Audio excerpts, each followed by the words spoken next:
The movie begins with a couple fighting. The woman blames the man about overspending. She tells him that he buys many useless things and they have nothing to eat. She says that if they keep spending at that rate, they will end up broke and they will have no money left to raise their child. She is going to give birth in 1 week. The woman addresses the baby in her belly and asks it to not be like his father and try to save money instead of spending it. The baby is born and a short montage takes us through Francois's childhood years. He is a skimpy person, trying to save every penny he can. He even has intercourse with expired protective means. When he is all grown up, he hasn't changed much. He is a musician and a music teacher of violin, who tries to earn money from his pupils. He uses dozens of coupons to buy products from the supermarket and he walks back home, not even taking the bus. On his way back home, a neighbor spots him and asks him if he wants to give him a ride. Francois gets in and has a chat with his neighbor. Francois asks him if he did the shopping for the entire month, since he has lots of products in the back seats. His neighbor says those will be enough for the following 4 days, and that's the best case scenario. He has 6 kids and they just consume too much. When they arrive at their neighborhood, Francois is quite hated. His neighbors make various gestures towards him, indicating that they will even kill him. Francois gets in his house and he eats half portions in order to not waste any food. He also keeps his lights turned off to keep his electricity bills as low as possible.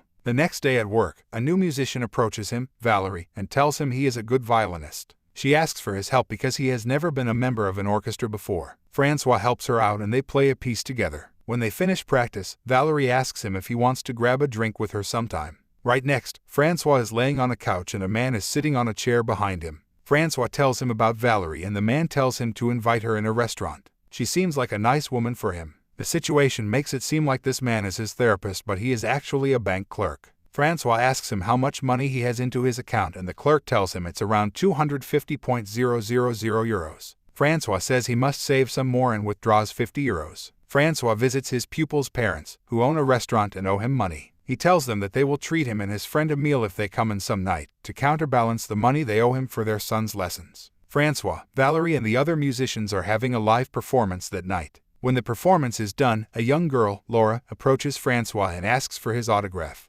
Francois signs for her but he is waiting for Valerie to show. When he sees her, he asks Valerie for a date on Tuesday night. Francois is gone and the other musicians ask Valerie if she is going out with Francois. When she answers yes, they start laughing and walk away. Francois returns home and Laura has followed him. She tells him that she is his daughter. Francois doesn't believe her and he thinks she is trying to sell him something. But Laura reminds him of her mother, Carol, and Francois takes her in. He calls Carol and asks her if she is sure Laura is his daughter. Carol answers yes, because they had gotten together back then and the protection they used had expired. Thus, it was defective. Francois's phone credit is up and the line drops. Francois is now alone with his daughter and it seems like she has an idealistic view of him, very different from reality. She thinks he is a giver who helps the orphans and cares about the planet. Francois bangs on his neighbor's door and asks him to use his phone. He calls Carol again and she says she didn't tell Laura the truth about her father. How could she tell her that he is the most miserable person she has ever met? Francois returns back home and finds all the lights turned on. He tells Laura she can't stay there but she is willing to pay for the room she will live in, and Francois charges her 140 euros. The next day, Francois has filled the house with sticky notes to warn Laura about his house rules. For example, they can't have a bath every day and they can't use hot water. When he sees that Laura is having a bath and the boiler is counting, he turns the hot water off completely. Francois visits his banker and tells him about his daughter. He thinks she came to claim his fortune. The banker tells him she might have just come to get a chance to meet her father. Later, Francois returns home and tells Laura that he will go out tonight. Laura wants to change his appearance and takes him to his wardrobe, only to see that he has no additional clothes other than the ones he is wearing. Francois takes Valerie to the restaurant where they would eat for free, but Valerie is allergic to most of the foods. She says there is another restaurant with seafood down the road. Francois has no choice and goes with her. They look at the menu and every dish is expensive. However, they order and eat. When it's time to pay the bill, Francois is not feeling very well. He visits the restroom and sees a fire alarm. In the next scene, people are running out of the restaurant and they are all wet. Francois eventually made it out without paying for the dinner. Valerie tells him to get a taxi and stops one. Francois puts her in it and says he will get another taxi because he is heading to the exact opposite direction. When he is on his way home, he calls his banker and tells him that he ruined the night even though he likes Valerie. The next day at the conservatory, one of Francois's fellow musicians is retiring and everyone has put in some money to buy him a present.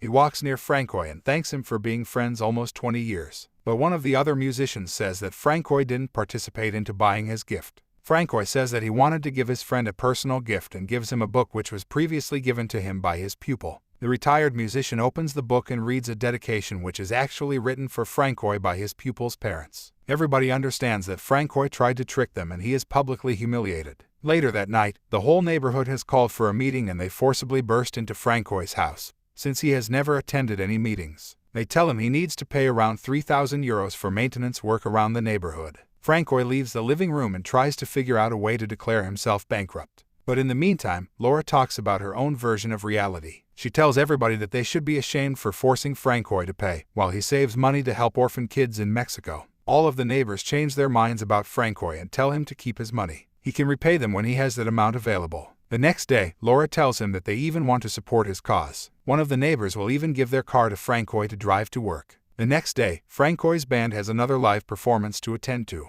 Just before they get started, Francois calls Laura to tell her something he forgot to mention about the bathroom cabinet, and he hears voices. Laura says that his neighbor and his 6 kids are there. She invited them in because they had trouble repaying their loan and had to temporarily leave their house. Francois feels completely stressed out and wants to go back home, but they tell him that if he wants to leave the concert, he will have to offer them a full refund. Francois jumps in his seat and starts playing his violin in double the speed to get it over with. The rest of the band follows him and they finish the concert pretty quick. The maestro thinks his career is destroyed, but the host tells him he is an innovator and has a bright future. Francois asks if anyone can drive him back home and Valerie says she will. When he gets home, he sees that the lights are on as well as every electrical device. Even though his neighbor thinks he is a hero, Francois passes out thinking about the bills he is going to pay. When he wakes up, Valerie is taking care of him and tells him she knows about the orphans he has been taking care of, and she also told everyone in the conservatory about it.